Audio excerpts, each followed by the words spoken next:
স্বাগত সান্ধ্য বাজারের সঙ্গে আছি আমি জেনিসিয়া বর্ণা এবং আমি উজ্জ্বল হাফিজ।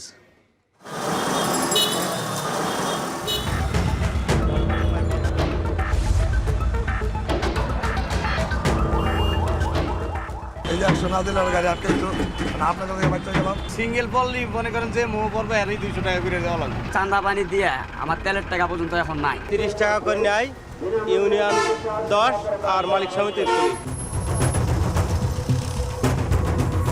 অপ্রাতিষ্ঠানিক যে চাঁদাবাজিগুলো আছে এইগুলো যদি আমরা বন্ধ করতে পারতাম তাহলে কিন্তু নিঃসন্দেহে সারা দেশের ভোক্তার কাছ থেকে 1 থেকে 1,500 কোটি টাকা আমরা প্রতি মাসে কিন্তু আমরা সাশ্রয় করতে পারতাম। আমরা যে হিসাবটা দিচ্ছি সেটা আসলে কম, বাস্তবতা হচ্ছে আরো বেশি খারাপ চিত্র।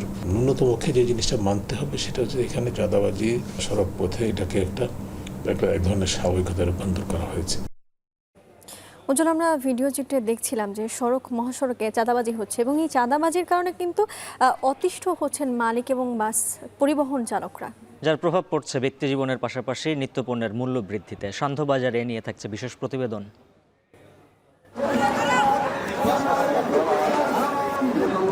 কোরবানি ঈদের সময় বর্জ্য পরিষ্কার করার জন্য 40টি ফ্লিট আমাদেরকে খুবই উপকৃত হবে। আমাদের হাটের যেই বর্জ্য আছে এবং হাটের যে বাস বা যা কিছু আছে এটি আমরা এবারটা নিজেরাই পরিষ্কার করে দিব। আমি কোন ঠিকাদারের উপরে আমি নির্ভরশীল হব না। ঈদের দিন যে বর্জ্য সৃষ্টি হবে সেটা 24 ঘন্টার মধ্যে অপসারিত হবে, পরের দিন যেটা সৃষ্টি হবে সেটাও 24 ঘন্টার মধ্যে অপসারিত হবে। চাঁদ রাতের মধ্যরাত থেকে আমরা হাটের বর্জ্য অপসারণটা শুরু করব। কদিন বাদে ঈদুল আজহা, বরাবরের মতো এবারও সিটি কর্পোরেশনের সবচেয়ে বড় চ্যালেঞ্জ কোরবানির পশুর যে বর্জ্য রয়েছে সেগুলো অপসারণ। এবং এই চ্যালেঞ্জ মোকাবেলা করার জন্য কিন্তু এবার 20টি আধুনিক ট্রাক কেনা হয়েছে। আধুনিক বেশ কয়েকটি ট্রাক কেনা হয়েছে এবং 20,000-এর বেশি পরিচ্ছন্নতা কর্মী কিন্তু প্রস্তুত রয়েছেন। এবং সান্ধ্যবাজারে আমাদের দর্শকদের এ নিয়ে বিস্তারিত জানাতে চাই, তবে শুরুতেই আমরা জানাবো সড়ক মহাসড়কে চাঁদাবাজির খবর। উজ্জ্বল, আমরা জানি যে দেশের অর্থনীতি কিন্তু বড় হচ্ছে এই সড়ক পথের উপর ভর করে, কিন্তু দেশের যে 60% বেশি মানুষ তাদের যাতায়াত এবং ব্যবসা বাণিজ্য এই সড়ক পথের উপর নির্ভর করেই, এবং এই নির্ভরতাকে ঘিরেই কিন্তু বড় হচ্ছে বাস ট্রাকের যে চাহিদা, ব্যবসার চাহিদা সেটি বড় হচ্ছে। এবং এই চাহিদাকে কেন্দ্র করে যে ঘুষ নেওয়া, পরিবহনের যে নিবন্ধন থেকে শুরু হচ্ছে ঘুষ নেওয়া, ব্যবসায়ীরা কিন্তু ঘুষ দিয়েই যাচ্ছেন এবং অফিস থেকে শুরু করে এটি যখন সড়কে আসছে তখন এটি চাঁদা হয়ে যাচ্ছে। চাঁদা হচ্ছে এবং সার্বিক যে চিত্র বলছে, সড়কে পরিবহনের চাকা ঘুরলেই পুলিশ থেকে শুরু করে রাজনৈতিক যেই সব নেতাকর্মী থেকে শুরু করে সংগঠনের নামে চাঁদাবাজি সেটি তো রয়েছে। এবং টিআইবির একটি প্রতিবেদন বলছে যে যাত্রীবাহী যে বাসগুলো রয়েছে সেই বাসের যে চাঁদা হিসাব করলে প্রায় 1,060 কোটি টাকা চাঁদা হয় এবং পণ্য পরিবহন যদি এর মধ্যে যুক্ত করা হয় এই চাঁদার অঙ্ক ছাড়িয়ে যায় 2,000 কোটি টাকা। আরিফ হোসেন, তরিকুল ইসলাম এবং সহকর্মী শোয়েব রহমানের একটি যৌথ প্রতিবেদন রয়েছে, সেই প্রতিবেদনটি জানাবেন আরিফ হোসেন।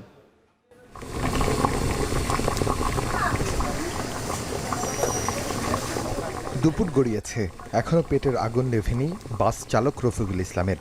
20 টাকার আলু, 20 টাকার শাক আর ভাতের সাথে ডাল এখনও উনুনে। আয় ব্যয়ের ফারাকের তাল মেলাতে বছর 2 আগেই পরিবার গ্রামের বাড়িতে পাঠিয়ে দিয়েছেন। হোটেলের খাবারও দাম ছুঁয়েছে আকাশ, তাই ভরসা উনুনেই। বাস চালকের সিটে বসলেই প্রতিদিন আয় 7 থেকে 8,000 টাকা। এ পকেট ও পকেটে দিয়ে শূন্য হাতেও ঘরে ফিরতে হয় রফিকুলকে। মালিকের বেঁধে দেওয়া 3,000 টাকা, জমার সাথে তেল খরচ 3 থেকে 3,500। হিসেবটা এমন হলে হয়তো জীবন নিয়ে এত আক্ষেপ থাকতো না তার। জটিলতা চাঁদার টাকা নিয়ে। 100 টাকাই পকেট আছে, কালকে গাড়ি চালান, কালকে গাড়ি চালাবো, যদি বেতন পাই তাহলে সংসার চলবে, নাহলে তো ফলাবান না খাইয়া থাকা লাগতে পারে। রাস্তার খরচ তো আমাকে 1400 টাকা খরচ আছে। যতদিন গাড়ি চালা ততদিন যেতে আসি, কিন্তু ওই যে ওটা নিয়ম ওই লাগবে, তেরামি করলে তো ভাট ধরতে এমনি আসবে।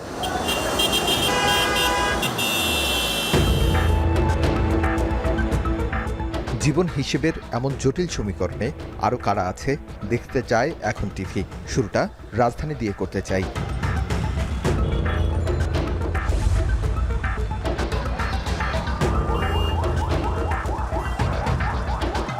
চাঁদাবাজির চাপে অতিষ্ঠ অধিকাংশ বাস মালিক চালক। টাকা বাইর করলেন কেন? এই যে 100 না দিলে গাড়ি আটকে দিল, আপনাদের কাছে বাচ্চা গেলাম সিঙ্গেল পড়লি মনে করেন যে মোহ পড়বে এরই 200 টাকা করে দেওয়া লাগবে। চান্দা পানি দিয়ে আমার তেলের টাকা পর্যন্ত এখন নাই। নোয়াখালী 1,000, এই কিলকা থেকে আপনার আবদুল্লাপুর লাগা 1000, টঙ্গি থেকে বুটবাজার লাগা 1000, চৌরাস্তা 1000। ভারতের ইঞ্জিনে বাংলাদেশে বানানো কাঠামো লাগিয়ে তৈরি হয় দেশের অধিকাংশ বাস। নিবন্ধন নিয়েই জীবনের গল্প শুরু হয় যাত্রীবাহী বাসের। উৎকোচ না দিলে নিবন্ধন নিতেই পড়তে হয় হয়রানির মুখে। এরপর বছর বছর ফিটনেস সার্টিফিকেটের জন্য শুরু হয় দৌড়ঝাঁপ। ফিটনেস সার্টিফিকেট আছে? সব আছে। ওই দেখতে আব্দুল্লাহপুর একটা কাগজ দিয়ে আসছি, এনে 3টা আছে, একটা মামলার স্লিপ আছে। ফিটনেস সার্টিফিকেট আছে? হ্যাঁ আছে সব। ফিটনেসই তো দিয়ে আসলাম আব্দুল্লাহপুর। ফিটনেস করতে টাকা নেব, টাকা ছাড়া কি আর এমনি করবো? হাইকোর্টের নির্দেশনা অথবা উপরস্থ কর্মকর্তাদের দায়িত্বশীল আচরণ কোনো কিছুতেই থামানো যাচ্ছে না পরিবহন সেক্টরের উৎকোচ নেয়ার দীর্ঘদিনের এই পদ্ধতি। কিভাবে থামানো যাবে দেই তারও সদুত্তর।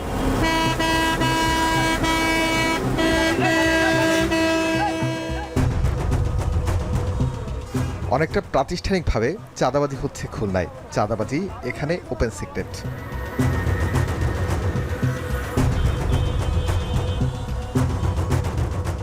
খুলনার ডুমুরিয়া উপজেলার চুকনগর মোড়। শ্রমিক ইউনিয়নের নামে এখান থেকে তোলা টাকা না দিয়ে যাওয়ার উপায় নেই কারো। সবাই জানে, মুখ খোলে না কেউ। ওটার মালিক সমিতির আয়ত্তে নিয়ন্ত্রণ করি। আমরা 30 টাকা করে নেই, ইউনিয়ন 10 আর মালিক সমিতির করি। এই টাকাটা আমাকে এই শ্রমিক আছে 300, আবার বিয়াদে বলি তাই কি করতে।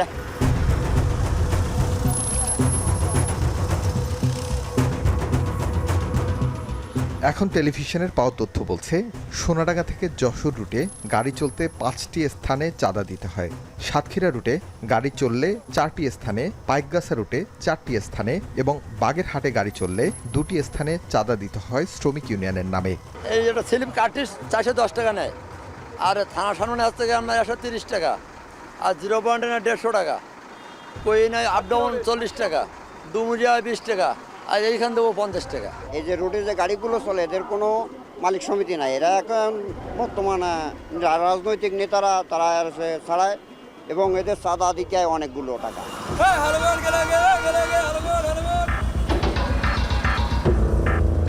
ব্যবসায়িক নগরী হিসেবে পরিচিত চট্টগ্রামের অবস্থা একই রকম। এখানে রীতিমতো চাঁদাবাজির ঘটনা বলতে ভয় পায় অধিকাংশ বাস মালিক ও চালক। শহরে চলা অধিকাংশ গাড়ির নেই রুট পারমিট। ফিটনেস সার্টিফিকেট কবে নিয়েছেন তারও নেই হদিস। যাত্রী নামাই দিতেছে, তো নামাই দেওয়ার পরে পুলিশ এসে বলে যে দাঁড়াও ডকুমেন্ট দিলাম, দেখছে ডকুমেন্ট কমপ্লিট, বলে যে তুমি এখানে পার্কিং করছো কেন, নো পার্কিং প্রতিবন্ধী, কিন্তু ফিজে কোনো জামজট নাই, তারপরে বলে যে প্রতিবন্ধী মামলা, নো পার্কিং মামলা, এই বলে আমাকে একটা 5,000 টাকা মামলা দিয়ে দেয়। আমার চট্টগ্রামের পুলিশ বিভাগ, ট্রাফিক বিভাগ যদি সঠিক হয়ে যায়, তারা যদি বলে যে আমরা আগামী 3 মাস পরিবহনের কোনো টাকা নিব না এবং কোনো ইলিগেল কাজ পরিবহনে হইতেও দিব না এবং কোনো ফিটনেসবিহীন রুট পারমিটবিহীন গাড়ি চলতেও দিব না, তাহলে দেখবেন চট্টগ্রাম শহর পরিষ্কার হয়ে যাবে। নগরীতে বাস মিনি বাসের জন্য অনুমোদিত রুট 17টি, সেখানে যানবাহন চলছে 1130টি। হিমন হলারের জন্য অনুমোদিত রুট 18টি, আর সেখানে যানবাহন চলছে 959টি। আর অটো টেম্পোর জন্য অনুমোদিত রুট 21টি, সেখানে যানবাহন চলছে 2193টি। এটি বিআরটি এর তথ্য, কিন্তু বাস্তবতা হচ্ছে সড়কে এর চেয়েও বেশি যানবাহন চলছে এবং তারা চলছে প্রশাসনকে ম্যানেজ করেই। টিআইবির গবেষণা বলছে, দেশের আন্তজেলা দূরপাল্লা রুটের বাসের ক্ষেত্রে বাস প্রতি গড় ঘুষের পরিমাণ 1019 টাকা, আন্তজেলা আঞ্চলিক রুটে বাসের ক্ষেত্রে 1133 টাকা এবং সিটি সার্ভিস বাসের ক্ষেত্রে প্রতিদিন গড় ঘুষের পরিমাণ 200 থেকে 300 টাকা। বছরের হিসেবে 1060 কোটি টাকা গুনতে হয় পরিবহন খাত সংশ্লিষ্টদের। আমরা যে হিসাবটা দিচ্ছি সেটা আসলে কম, বাস্তবতা হচ্ছে আরো বেশি খারাপ চিত্র। কাজে এটা তো ন্যূনতম পক্ষে যে জিনিসটা মানতে হবে সেটা হচ্ছে এখানে চাঁদাবাজি সড়ক পথে এটাকে একটা এক ধরনের স্বাভাবিকতায় রূপান্তর করা হয়েছে। ফলে যে এর প্রভাব যে দ্রব্যমূল্য থেকে সরে সেবা খাতের উপরে সার্বিকভাবে যেটা পড়ে, বিশেষ করে দ্রব্যমূল্যের উপরে, সেটা কিন্তু আবার দ্বিতীয় দফা জনগণকেই বইতে হয় সে বোঝাটা। টিআইবির গবেষণার থেকেও ভয়াবহ চিত্র বাস্তবে। পণ্য পরিবহনের চাঁদাবাজির চিত্র ছিল না টিআইবির গবেষণায়। অভিযোগ রয়েছে সিটি কর্পোরেশন, পৌরসভা, মালিক সমিতি, শ্রমিক সংগঠন, পুলিশ সবাই নেয় টাকা এই খাত থেকে। ঢাকা দক্ষিণ সিটি কর্পোরেশনে আবিজাবি বক্কর সকর দিয়ে নিতেছে আর কি। আমরা তো সারা বাংলাদেশ চলি, কথা বোঝেন নাই, প্রত্যেক জায়গায় জায়গায় এরকম দিতে হয়। কোনো 80 টাকা দেয়, 50 টাকা দেয়, 100 টাকা দেয়, 150 টাকা দেয়, 200 টাকাও দেয়। যাত্রাবাড়ি ফেলা বেরোতে নামলে নেই 60 টাকা করে, আর বাবুবাজার ব্রিজ তোলে 100 টাকা করে। ঢাকা দক্ষিণ সিটি সাদা হিসেবে নেই, টাকা না দিলে ওরা তো গাড়ি হয়তো গ্যালাস ভাঙ গেলায়, লুকিন গ্যালাস ভাঙ গেলায়। এখন একটা লুকিন গ্যালাসের দাম 300 টাকা, 350 টাকা, তখন বাধ্য হয়ে 100 টাকা দিতে হয়। সিন্ডিকেট ও চাঁদাবাজির কারণে কৃষকের উৎপাদিত পণ্য কম দামে পায় না ভোক্তা। অভিযোগ দোকান মালিক সমিতির। যদি শুধু আমরা এই অপ্রাতিষ্ঠানিক যে চাঁদাবাজিগুলো আছে এইগুলো যদি আমরা বন্ধ করতে পারতাম, তাহলে কিন্তু আপনার একেবারে নিঃসন্দেহে সারা দেশের ভোক্তার কাছ থেকে 1 থেকে 1,500 কোটি টাকা আমরা প্রতি মাসে কিন্তু আমরা সাশ্রয় করতে পারতাম। খাদ্যদ্রব্য তো শুরু করি, সকল পরিবহন, মাল পরিবহনে এই যে ট্রাকের ভাড়া বৃদ্ধি হয়, ট্রাকের ভাড়া বৃদ্ধি করতে এই চাঁদাবাজির কারণে রাস্তায় রাস্তায় যেমন বিভিন্ন বেসিক ইউনিয়নের চাঁদা, তেমন পুলিশের চাঁদা। সিটি কর্পোরেশন, পৌরসভা কোথাও চাঁদা না নেওয়ার জন্য হাইকোর্ট থেকে সিদ্ধান্ত যে ট্রাক কভার ভ্যান কোনো পূর্ণ পরিবহনের মালিক গাড়িতে কোনো চাঁদাবাজি করতে পারবে। আসলে কোনো সিটি কর্পোরেশনও মানে না, আর পৌরসভাও মানে না। মাত্র 3 মাসে চট্টগ্রাম থেকেই চাঁদাবাজির ঘটনায় গ্রেপ্তার হয়েছে 45 জন। র্যাবের দায়িত্বশীলরা বলছেন, শুধুমাত্র কাপ্তাই রাস্তার মাথা এলাকাতেই মাসে 50 থেকে 60 লাখ টাকার চাঁদাবাজি হয়। এই টাকার ভাগ যায় সব টেবিলে, ফলে বাড়ে পণ্যের দাম, সাথে যাত্রী ভাড়া তো আছেই। র্যাবের অভিযানে মহানগর এলাকা থেকে মোট আটক করা হয় 45 জনকে। মহানগরীতে চাঁদার জন্য নির্ধারিত স্থান অন্তত 30টি। মাসে চাঁদা আদায় হয় অন্তত 30 কোটি টাকা। যেগুলো অ্যাকচুয়ালি চিটাগাংয়ের বিজিয়েস্ট জায়গা, এইসব জায়গাগুলোতেই মূলত এই চাঁদাবাজিগুলা বেশি হয়। এই চাঁদাবাজদের সিন্ডিকেটের ব্যাপারে আমরা যখন অনুসন্ধান করি, আমরা অধিকাংশ সময় দেখি যে এদের কোনো বৈধ স্ট্যান্ডিং নাই, যে সে কেন চাঁদা তুলবে বা কী জন্য তুলবে। সড়কে চাঁদাবাজির ঘটনা জিরো টলারেন্স নীতিতেই নিয়ন্ত্রণ করতে চায় আইন শৃঙ্খলা রক্ষাকারী বাহিনী। সার্ভিস চার্জটা নেয়, সেইটা তাদের নির্দিষ্ট স্থান থেকে নেয়, আমরা বারবার বলছি, কিন্তু এইটা যেহেতু নির্দিষ্ট স্থান থেকে তারা নেয় না, মাঝে মাঝে এইটাও আমাদের একটা বিড়ম্বনার শিকার আমরা হয়ে যাই, যে মনে করে এটাও একটা চাঁদাবাজি হচ্ছে। আমাদের বিভিন্ন সময় পুলিশ ফিটনেস গাড়ি চেক করার জন্য থামানো হয়, এইটা কোনো চাঁদাবাজির অংশ না, এটা একটা চেকিংয়ের বিষয়। চাঁদাবাজি আমাদের পুলিশ যথাসম্ভব নিয়ন্ত্রণ করতে চেষ্টা করছে, আমাদের রাজনীতিবিদরাও এর পাশে দাঁড়িয়ে চাঁদাবাজি যাতে কম হয় সেই জিনিসটা তারাও খেয়াল করছে। আমরা আপনাদের আশ্বস্ত করতে চাই, রাস্তাঘাটে অহেতুক অকারণে কোনো যান কোনো বন্ধ করা হবে না। কাউকে আমরা ইতিমধ্যেই আমরা সেই নির্দেশনা দিয়েছি। বাংলা সড়ক পরিবহন কর্তৃপক্ষের দেয়া তথ্য অনুযায়ী 2023 সালের জুন পর্যন্ত মোট নিবন্ধিত যাত্রীবাহী বাস ও মিনি বাসের সংখ্যা ছিল 81,777টি, যার মধ্যে বাসের সংখ্যা মোট 53,656টি এবং মিনি বাসের সংখ্যা 28,121টি। বর্তমানে বিআরটিএ হতে নিবন্ধিত বাসের 70% ঢাকায় নিবন্ধিত। অপরদিকে বাংলাদেশ সড়ক পরিবহন কর্পোরেশন বিআরটিসি এর বাসের সংখ্যা নগণ্য, যা সড়কে চলাচলকারী বাসের 1.6%। অনিবন্ধিত বাসের ক্ষেত্রে কি ব্যবস্থা নিচ্ছে কর্তৃপক্ষ?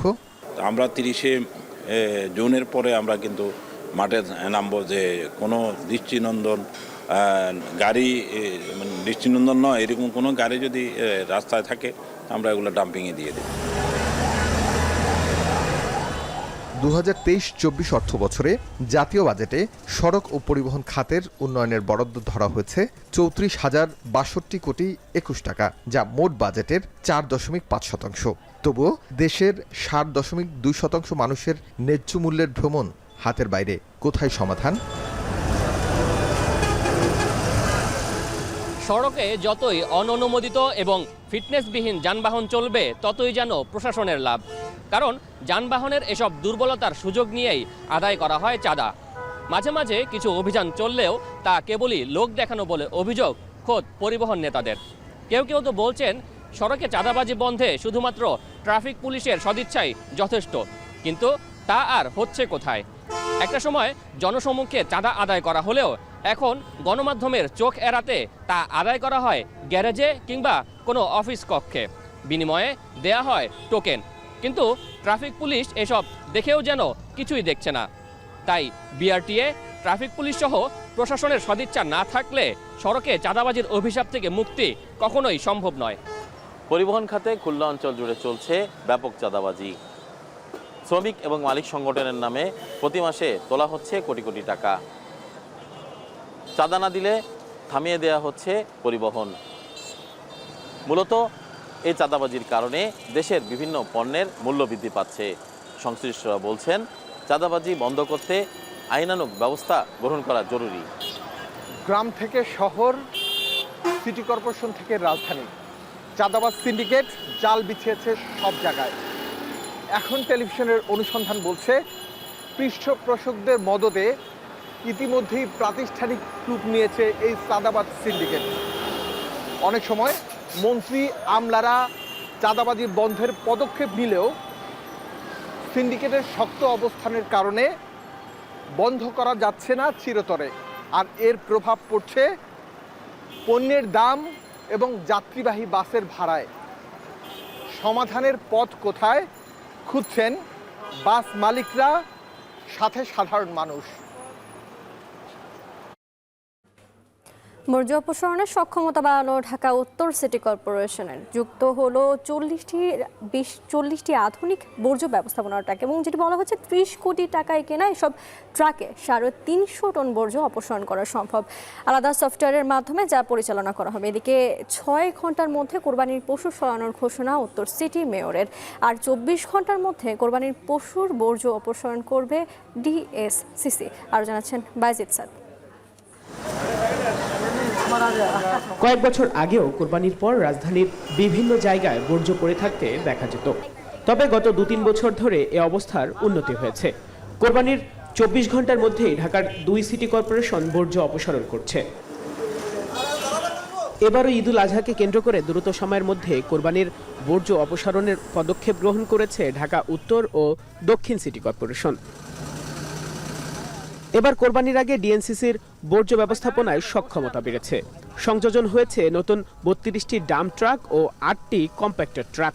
জাপান ও ভারত থেকে 30 কোটি টাকায় কেনা এই গাড়ি যুক্ত হয় 350 টন বর্জ্য অপসারণের সক্ষমতা বেড়েছে ডিএনসিসির আলাদা সফটওয়্যারের মাধ্যমে, যা ব্যবস্থাপনা করা হবে। এছাড়াও যারা কোরবানি দেবে তাদের জন্য 10,40,000 পরিবেশ বান্ধব পলিব্যাগ দেবে উত্তর সিটি। পাশাপাশি 9,500 পরিচ্ছন্ন কর্মী কাজ করবে ঈদের দিন। কোরবানির বর্জ্য অপসারণে কর্মকর্তা কর্মচারীদের পাশাপাশি মেয়র নিজেও মাঠে থাকবেন বলে জানান। সিটি কর্পোরেশনের নিজস্ব ফান্ড দিয়ে আমরা 32টি আমাদের ড্রাম ট্রাক এবং 8টি কম্প্যাক্টর আমরা জাপান থেকে নিয়ে এসেছি, এবং 32টি আমাদের ইন্ডিয়া থেকে নিয়ে আসা হয়েছে। কোরবানি ঈদের সময় বর্জ্য পরিষ্কার করার জন্য 40টি ফ্লিট আমাদেরকে খুবই উপকৃত হবে, এবং আমাদের ফোকাস ছিল যেন কোরবানি ঈদের আগেই আমাদের এই ফ্লিট যেন আমাদের মাঝে আসে। আমাদের হাটের যেই বর্জ্য আছে এবং হাটের যে বাঁশ বা যা কিছু আছে, গেটের যেটা আছে, এটি আমরা এবারটা নিজেরাই পরিষ্কার করে দিব। আমি কোন ঠিকাদারের উপরে আমি নির্ভরশীল হব না। এদিকে ডিএসসিসি 24 ঘন্টার মধ্যে কোরবানির বর্জ্য অপসারণ করার ঘোষণা দিয়েছে। পশুর বর্জ্য আমরা যে লক্ষ্যমাত্রা নিই সেটা হলো এই 24 ঘন্টার মধ্যেই সেই বর্জ্য যেন অপসারণ হয়। সুতরাং ঈদের দিন যে বর্জ্য সৃষ্টি হবে সেটা 24 ঘন্টার মধ্যে অপসারিত হবে, পরের দিন যেটা সৃষ্টি হবে সেটাও 24 ঘন্টার মধ্যে অপসারিত হবে, এবং এর সাথে সাথে হাটের বর্জ্য অপসারণের কার্যক্রম চলবে। এবং হাটের বর্জ্য আমরা আগের রাত থেকে, চাঁদ রাতের মধ্যরাত থেকে আমরা হাটের বর্জ্য অপসারণটা শুরু করব। যত্রতত্র ময়লা না ফেলার আহ্বান জানিয়ে বর্জ্য অপসারণের স্বার্থে 2 দিনের মধ্যে ঢাকাবাসীকে কোরবানি সম্পন্ন করারও আহ্বান জানান 2 মেয়র। বাইজিদ সাদ, এখন, ঢাকা।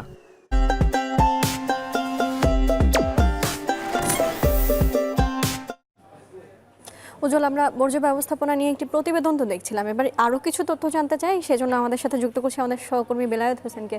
বেলায়েত, আপনার কাছে শুরুতেই যে বিষয়টি জানতে চাই যে প্রতিবারই তো সিটি কর্পোরেশন নানা ধরনের প্রস্তুতি নিয়ে থাকে, নানা ধরনের উদ্যোগ নিয়ে থাকে। এবার তারা যে ধরনের উদ্যোগ নিচ্ছে বা প্রস্তুতি নিচ্ছে, সেই উদ্যোগগুলোতে বা প্রস্তুতিগুলোতে কি আসলেও যেই চ্যালেঞ্জ তাদের সামনে আছে সেটি পূরণ করা সম্ভব কিনা? কারণ আপনি জানেন যে এরই মধ্যে আমাদের প্রতিবেদনও দেখানো হয়েছে যে আসলে এবার সিটি কর্পোরেশনে বেশ কিছু আধুনিক যন্ত্রপাতি ক্রয় করেছে। এই আধুনিক যন্ত্রপাতিগুলো তারা বলছে যে এটি স্বাভাবিক যে অন্য যে যন্ত্রপাতিগুলো ছিল এতদিন সেগুলোর চেয়ে অনেক বেশি সক্ষম, অনেক দ্রুত সময়ের মধ্যে বর্জ্য অপসারণ সম্ভব তারা বলছে। তো আসলে এটি এখন দেখার বিষয়, কারণ আপনি জানেন যে এরই মধ্যে ঢাকা উত্তর সিটি কর্পোরেশনের মেয়র কিন্তু ঘোষণা দিয়েছেন তিনি 6 ঘন্টার মধ্যে বর্জ্য অপসারণ করবেন। আর সেক্ষেত্রে গতবার যেটি 24 ঘন্টায় করা সম্ভব হয়েছে, সেবার অর্থাৎ 4 ভাগের 1 ভাগ সময়ের মধ্যে তিনি করতে চাচ্ছেন। এটি আসলে এখন দেখার বিষয় যে আসলেই 6 ঘন্টার মধ্যে বর্জ্য অপসারণ সম্ভব কিনা। কারণ এর আগে আমরা দেখেছি যে আসলে দিনের পর দিন বর্জ্য পড়ে থাকতো।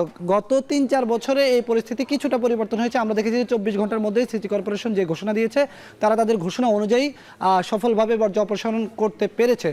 সামগ্রিকভাবে 2 সিটি কর্পোরেশন এবার সক্ষমতার জায়গাটি যদি আপনাদেরকে একটু বলি, শুরুতে একটু আমি ঢাকা দক্ষিণ সিটি কর্পোরেশনের কথাই বলতে চাই, কারণ আপনি জানেন যে ঢাকা উত্তরের থেকে দক্ষিণ সিটি কর্পোরেশনে বর্জ্য অপসারণ করাটা কিছুটা চ্যালেঞ্জিং, কারণ এখানে অনেক বেশি অলিগলি, বিশেষ করে পুরান ঢাকার এলাকাগুলোতে। আমি যদি একটু বলি যে তাদের আসলে সক্ষমতার জায়গাগুলো কি আছে, এখানে তারা বলছে যে মোট 9,497 জন জনবল বর্জ্য অপসারণে কাজ করবে। সেক্ষেত্রে তাদের কম্প্যাক্টর থাকবে 46টি, পে লোডার থাকবে 24টি, পানির গাড়ি থাকবে 9টি, ড্রাম ট্রাক থাকবে 260টি, কন্টেইনার ক্যারিয়ার থাকবে 47টি, টায়ার ডোজার থাকবে 12টি এবং আরও 2টি বোলডোজার থাকবে 2টি। এবং বর্জ্য অপসারণের জন্য ব্লিচিং পাউডার, আপনি জানেন যে রাস্তায় যাতে দুর্গন্ধ না হয় এই দুর্গন্ধমুক্ত করার জন্য ব্লিচিং পাউডার 40 টন ব্যবহার করবে এবং স্যাভলন 22 গ্যালন ব্যবহার করবে। এরপরে যদি আমি আমাদের এখানে যারা টেকনিক্যাল টিম আছে তাদেরকে তো একটু বলি যে ঢাকা উত্তর সিটি কর্পোরেশনের যেই সক্ষমতার বিষয়টি, তারা তাদের জনবলের সংখ্যা বলছে যে 9,337 জন জনবল তারা রেখেছেন এই বর্জ্য অপসারণের জন্য। এর মধ্যে তারা ড্রাম ট্রাক ব্যবহার করবে 85টি, পেলোডার 21টি, পানির গাড়ি 18টি, টায়ার ডোজার 2টি, পিক আপ 140টি ব্যবহার করবে, কন্টেইনার ক্যারিয়ার থাকবে 45টি, কম্প্যাক্টর থাকবে 121টি। সব মিলিয়ে তাদের যানবাহনের সংখ্যা 520টি। এর বাইরেও কিন্তু আরও অনেক যানবাহন আছে, সেগুলো আমরা এখানে উল্লেখ করিনি।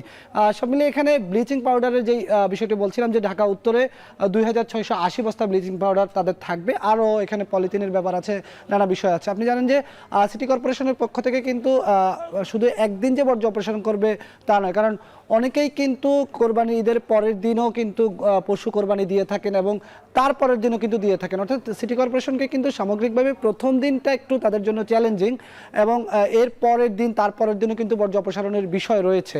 আর আমি যদি একটু বলি যে আসলে গত বছরে তাদের বর্জ্য অপসারণের যে চিত্র, সেটি হচ্ছে যে মোট সিটি কর্পোরেশনের পক্ষ থেকে আমাদেরকে যেটি তথ্য দেওয়া হয়েছে যে পুরো ঢাকায় 41,000 টন বর্জ্য অপসারণ করা হয়েছে। এর মধ্যে ঢাকা উত্তর সিটি কর্পোরেশনে 22,387 টন এবং ঢাকা দক্ষিণ সিটি কর্পোরেশনে 18,852 টন। সব মিলিয়ে প্রায় 20,000 জনবল কাজ করেছে বর্জ্য অপসারণে এবং সব মিলিয়ে 48 ঘন্টা সময় লেগেছে বর্জ্য অপসারণে। তো 48 ঘন্টার জায়গায় আমরা দেখছি যে 24 ঘন্টার মধ্যে প্রথম দিনের বর্জ্য অপসারিত হয়ে যায়। এরপর দ্বিতীয় দিনের বর্জ্য অপসারণের বিষয় আছে, তৃতীয় দিনের বর্জ্য অপসারণের বিষয় আছে এবং সব মিলিয়ে এবার যেহেতু 6 ঘন্টার কথা বলা হচ্ছে, আসলে 6 ঘন্টার মধ্যে কতটা সম্ভব সেটি দেখার জন্য আমাদেরকে আসলে অপেক্ষা করতে হবে। উজ্জ্বল, অসংখ্য ধন্যবাদ। সার্বিক যে চিত্র বর্জ্য ব্যবস্থাপনা সেটি জানছিলাম আপনার কাছ থেকে। ধন্যবাদ।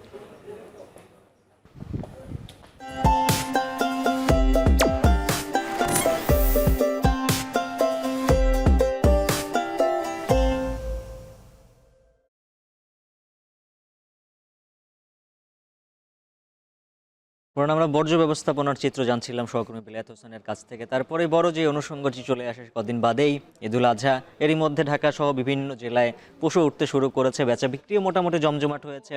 ঢাকার যে সার্বিক চিত্র, ঢাকার আমুলিয়া হাটে রয়েছেন সহকর্মী মুন্নাফ রশিদ এবং হোসেন জিয়াদ রয়েছে চট্টগ্রামে। আমরা সেই চিত্র জানতে চাই সহকর্মীদের কাছ থেকে। প্রথমে যেতে চাই মুন্নাফের কাছে, আমুলিয়া হাটে রয়েছেন। মুন্নাফ, আপনার কাছ থেকে সার্বিক যে চিত্র জানবো, হাটে পশু সরবরাহ কেমন দেখছেন এবং সবারই ছোট থেকে মাঝারি এবং বড় গরুর চাহিদা থাকে, এই সব পশুর দরদাম কেমন হাঁকছেন এবার ব্যাপারীরা?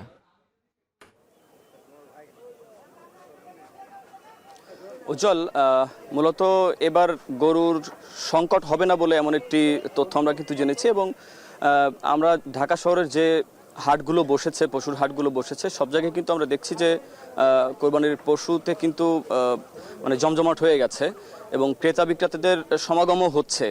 যদিও এখনো পর্যন্ত সেই মূল বেচাকেনা এখনো শুরু হয়নি, হয়তোবা আগামীকাল থেকে শুরু হতে পারে বলে এরকম প্রত্যাশা করছেন হাট কর্তৃপক্ষ।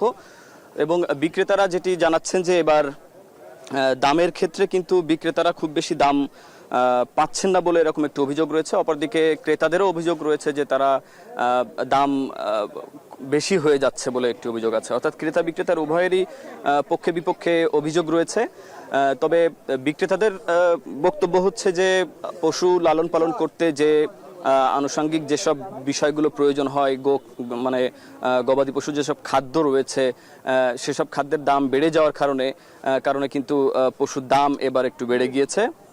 আনুষঙ্গিক সব খরচ বেড়ে যাওয়ার কারণে গরুর দামের ক্ষেত্রেও কিন্তু সেটির একটা প্রভাব পড়েছে। যদি একটু বলতে চাই যে ঢাকা শহরে যে 20টি হাট রয়েছে, আমি কয়েকটা হাটে গিয়েছি। এখন পর্যন্ত যেসব গরুর চাহিদা দেখছি যে সব থেকে বেশি চাহিদা হচ্ছে মাঝারি আকারের যেসব গরু রয়েছে, সেসব গরুর চাহিদা সব থেকে বেশি। কিছু কিছু হাটে দেখেছি যে 18 লাখ টাকা 20 লাখ টাকার গরুও উঠেছে। তবে এখন পর্যন্ত আমি যে আমুলিয়া হাটে রয়েছি, এই হাটে কিন্তু ইতোমধ্যে আজকে সারাদিনে প্রায় 15 থেকে 20টি গরু বিক্রি হয়ে গেছে।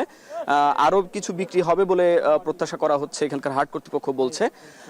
আর 4টার খবরে আপনাদের মাধ্যমে যে খবরটি জানাচ্ছিলাম যে হাটের, সেখানে কিন্তু বেচা বিক্রি খুব বেশি হয়নি। 2টি গরু বিক্রি হয়েছে গতকাল থেকে এখন পর্যন্ত। এই হাটে কিন্তু প্রায় 15 থেকে 20টি গরু বিক্রি হয়ে গেছে। অর্থাৎ বলা যাচ্ছে যে কেনাবেচা শুরু হয়েছে, কিন্তু এখনো পর্যন্ত জমে ওঠেনি।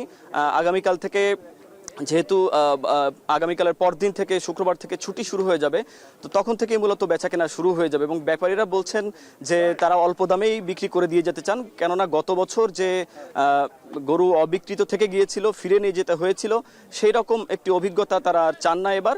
এই জন্য তারা অল্প দামেই ছেড়ে দিতে চান বলে এখানকার ব্যাপারীরা জানাচ্ছেন।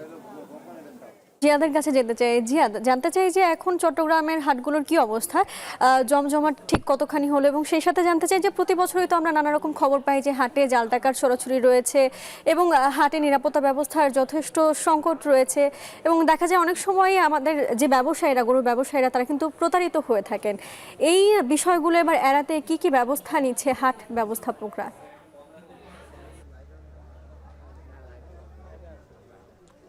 মূলত চট্টগ্রামে এবার স্থায়ী অস্থায়ী মিলে 10টি পশুর হাট বসেছে এবং এই হাটগুলোতে আগে থেকেই যে চট্টগ্রামের যে আইনশৃঙ্খলা রক্ষাকারী বাহিনীগুলো রয়েছে, পাশাপাশি চট্টগ্রাম সিটি কর্পোরেশন, সবাই কিন্তু এখানে যে অনলাইনে বেচা বিক্রির জন্য বুথ করেছেন। বিভিন্ন ব্যাংকগুলোকে আমরা হাটে দেখতে পাচ্ছি, তারা জাল টাকা শনাক্তকারী মেশিন সহ কিন্তু হাটে এসেছেন এবং পুরো হাট জুড়ে যেমন স্বেচ্ছাসেবীরা রয়েছে, পাশাপাশি আইনশৃঙ্খলা রক্ষাকারী বাহিনীও রয়েছে। এখানে আমি যে নুরনগর হাউজিং মাঠটিতে আছি, এই মাঠেও আমরা দেখেছি যে একটি ওয়াচ টাওয়ার করা হয়েছে হাটে ঠিক মাঝামাঝি জায়গায়, যেখানে বেশ উঁচুতে, অর্থাৎ হাটের বেশ উঁচুতে উঠে আসলে পুলিশ সদস্যরা 24 ঘন্টা সেখানে অবস্থান করেন। আর পাশাপাশি পশুর হাট তো শুধুমাত্র আসলে বেচা কেনা নয়, এটি এই সময়টাতে আসলে এক ধরনের উৎসবের মাঠেও পরিণত হয়, কারণ সারা বছর খামারিরা আসলে পশুটি লালন পালন করেন, সুন্দর করে গড়ে তোলেন শুধুমাত্র এই 3-4 দিনে পশুটি বিক্রি করবেন বলে। এবং এখানে যারা ক্রেতা রয়েছেন তারাও অপেক্ষায় থাকেন সবচেয়ে পছন্দের পশুটি কেনার জন্য। চট্টগ্রামের হাট কিন্তু মূলত আশেপাশের উপজেলার যে খামারি রয়েছে তার পাশাপাশি মূলত উত্তরবঙ্গের উপর নির্ভর করে। আমরা যেটি জানতে পেরেছি যে উত্তরবঙ্গ থেকে বেশ ট্রাক রওনা হয়েছে চট্টগ্রামের দিকে, এবং আমরা আজকে সকাল থেকে দেখেছি প্রচুর ট্রাক একের পর এক আসলে হাটগুলোতে ঢুকতে শুরু করেছে এবং হাটে পশুর উপস্থিতি যেমন বাড়ছে, তেমনি দেখছি আমরা ক্রেতা দর্শনার্থীর সংখ্যাও বাড়ছে। তবে এখনো পর্যন্ত দরদাম করার চেষ্টা করছেন ক্রেতারা। আজকে আমি যে হাটটিতে এসেছি, এটিতে প্রায় 15 থেকে 20টি পশু আমি আসার পর থেকে 2 থেকে 3 ঘন্টার মধ্যে বিক্রি হয়েছে এবং আমরা দেখছি যে 1.5 লাখ থেকে 3 লাখ টাকা দামের পশুর চাহিদা সবচেয়ে বেশি। তবে হাটে যারা ঘুরতে আসছেন তারা কিন্তু সবচেয়ে সুন্দর, সবচেয়ে বড় পশুটি মূলত দেখার চেষ্টা করছেন। মূলত আমি যে হাটটিতে আছি, এটি 2 কোটি 20 লাখ টাকা ইজারার হাট এবং আশা করছেন যে 10 থেকে 15 হাজার পশু এই হাটে বিক্রি হবে। পাশাপাশি চট্টগ্রামে প্রায় 8,85,000 পশু এবার কোরবান হবে বলে বলছে জেলা প্রাণী সম্পদ কর্মকর্তা। ওয়ালটন ফ্রিজ কিনে অনেকের মতো আপনিও হয়ে যেতে পারেন মিলেনিয়াল, সেরা পণ্যের সেরা অফার। এই মুহূর্তে সান্ধ্যবাজারের সময় হলো বিরতির। ফিরছে একটু পর, সাথেই থাকুন।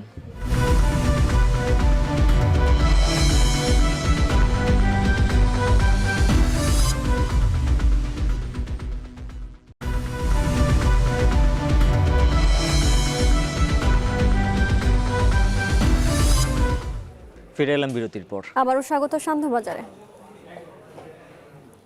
প্রস্তাবিত বাজেটের আকার বিগত বছরগুলোর তুলনায় কম বাড়লেও এর ঘাটতির পরিমাণ বেশি হবে বলে জানিয়েছেন বিশ্লেষকরা। কারণ রাজস্ব আহরণে ঘাটতি অন্যান্য বছরের মতোই বৃদ্ধি পাবে, এতে সরকারের ঋণের পরিমাণ বাড়বে।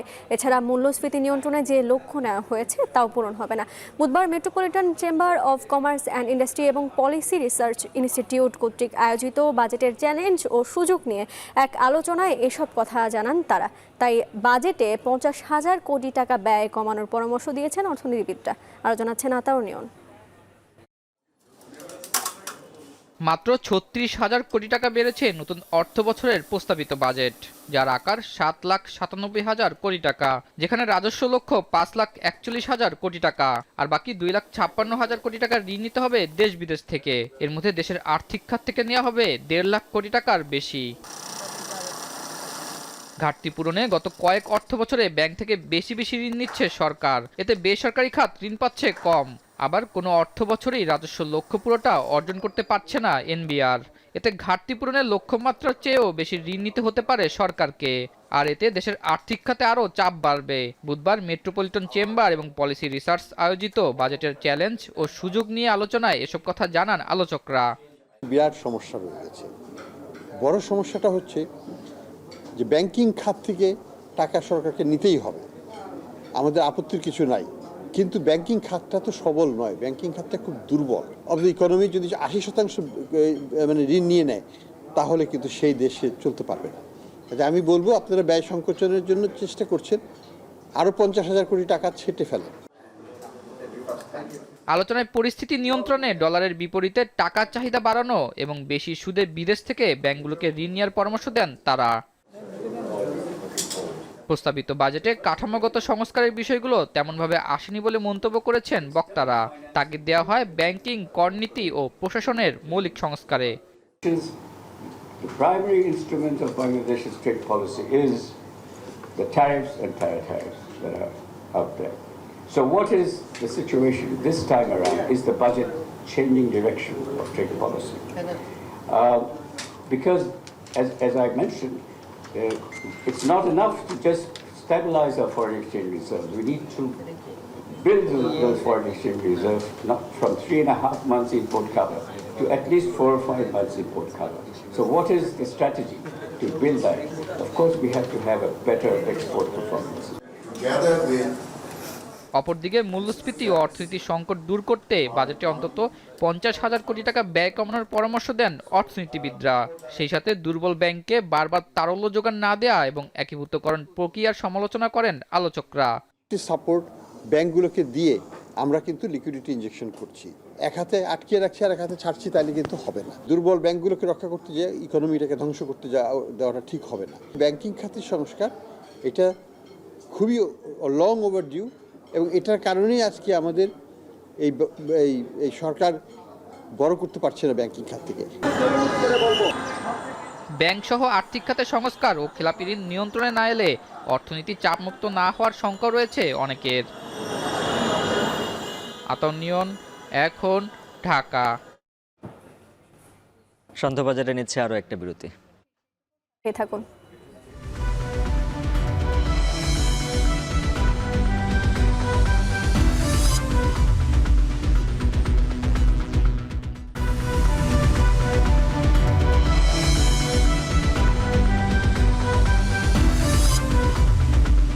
ফিরে এলাম বিরতির পর। দেখছেন সান্ধ্যবাজার। কুয়েতের মানগাফ শহরে ভয়াবহ আগুনে মৃতের সংখ্যা বেড়ে দাঁড়িয়েছে 41 জনে, যার মধ্যে 4 জন ভারতীয় থাকার দাবি দেশটির সংবাদ মাধ্যমের। এছাড়া আহত অর্ধশতের মধ্যে 30 জনেই ভারতীয়। এর মধ্যে ঘটনাস্থল পরিদর্শন করেছেন কুয়েতের উপপ্রধানমন্ত্রী। তার অভিযোগ, ভবনে অরক্ষিতভাবে রাখা গ্যাস সিলিন্ডার থেকে ঘটেছে এই দুর্ঘটনা। আরও জানাচ্ছেন জাহানারা ভুইয়া। বুধবার ভোরে কুয়েতের দক্ষিণাঞ্চলের মানগাফ শহরের বহুতল এই ভবনটিতে হঠাৎ বিকট শব্দে আগুন ধরে যায়। মুহূর্তেই তা ছড়িয়ে পড়ে ভবনে। কালো ধোঁয়ার কুণ্ডলিতে ছেয়ে যায় চারপাশ। ভবনটিতে গাদাগাদি করে কয়েকশো নির্মাণ শ্রমিক একসাথে বসবাস করতেন বলে জানিয়েছে স্থানীয় প্রশাসন। আগুন লাগার পর বিষাক্ত ধোঁয়ায় শ্বাস বন্ধ হয়ে যায় অনেকের, আর এতেই প্রাণহানি ঘটে বেশ কয়েকজন শ্রমিকের। প্রাথমিক ধারণা, ভবনের নিচতলায় অনেক গ্যাস সিলিন্ডার রাখা এবং এসব গ্যাস সিলিন্ডার সঠিক ব্যবস্থাপনা না থাকায় আগুন লেগে যায়। তবে এর আসল কারণ তদন্ত করে বের করা হবে বলে জানিয়েছে দেশটির সরকার। দমকল কর্মীদের কয়েক ঘন্টার চেষ্টায় এক পর্যায়ে আগুন নিয়ন্ত্রণে আসে। এরই মধ্যে দুর্ঘটনাস্থল পরিদর্শন করেছেন দেশটির উপপ্রধানমন্ত্রী। أصحاب العقارات هو اللي أجي له الأمور هذه وأنا الحين بكلم مدير البلدية مباشر من الحين أنا أتكلم حق أصحاب العقارات كلها.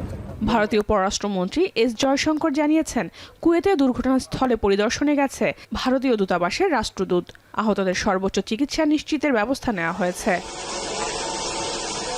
ভয়াবহ এই ঘটনায় গুরুতর আহত হয়েছে প্রায় অর্ধশত শ্রমিক। তাদের সবাই বিভিন্ন হাসপাতালে চিকিৎসাধীন। জাহানারা ভূঁইয়া, এখন বিশ্ব। এই ছিল সান্ধ্যবাজারে। যাওয়ার আগে জানাতে চাই, এখন টেলিভিশন ওয়েবসাইটে দেখতে হলে ভিজিট করুন www.ekhon.tv। এছাড়া ফেসবুকে দেখতে ভিজিট করুন facebook.com/tv.ekhon, আর ইউটিউবে সরাসরি দেখতে ভিজিট করুন youtube.com/c/ekhon tv।